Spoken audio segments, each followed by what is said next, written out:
This is a simple little sort of art craft for kids. What you do is you take a piece of paper. This is plain white construction paper. Take watercolor paints and crayons, plain crayon, and you let your kids take crayons and sort of just draw something, anything. They can draw like a little design, color it in if they want, like so. Just fill it in. If they don't want to color it in, they can just, like I'm going to do here, just draw a straight line and just leave plain. Continue drawing. I'm going to pause this a bit to finish this art, and I'm going to show you what to do. Now what you do after you've got a little drawing done, as you can tell, I kind of drew a flower, left in the leaves color. Didn't really do anything towards the background. I did kind of green this up down here, made a different layer. I put in black corners to sort of accentuate. And I'm going to show you what I did. Now some crayons you get that sort of filling, so I just kind of brush that off. It's shavings and whatnot. I'm going to take my paintbrush and dip it into some watercolors. Kind of coat both sides. And then I'm just going to go over the grass area. Like so. And I might need to actually water this down a bit to make this go further.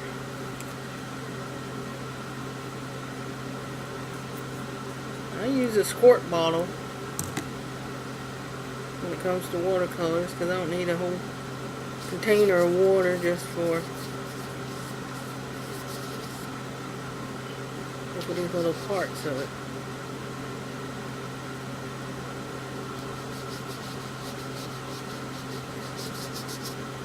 You just kind of go like that. You can go in and fill in this area.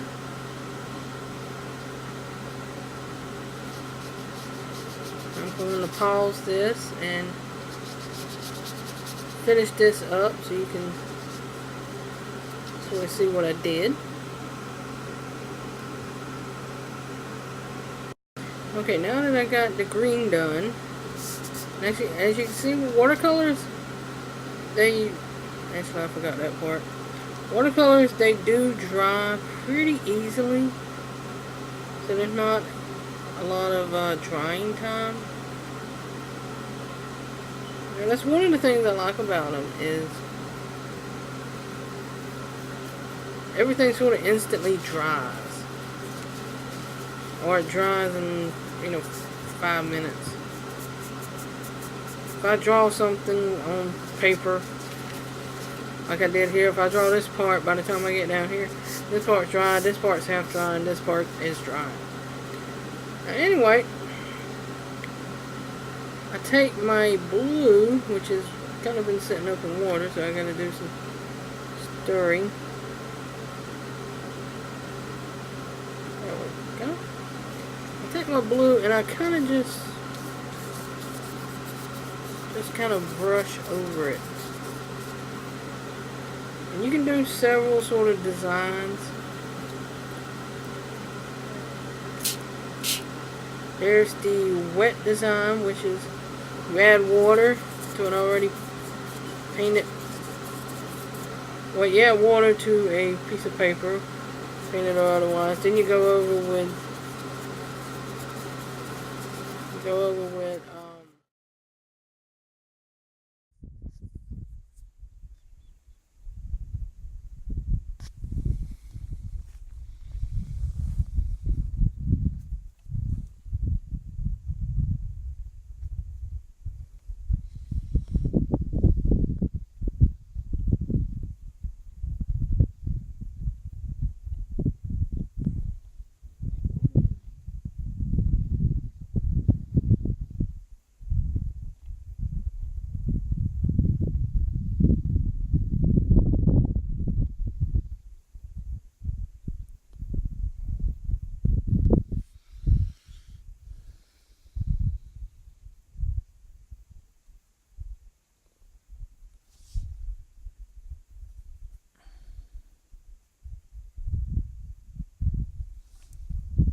Hi, my name is Gina Kim, and welcome to my art studio.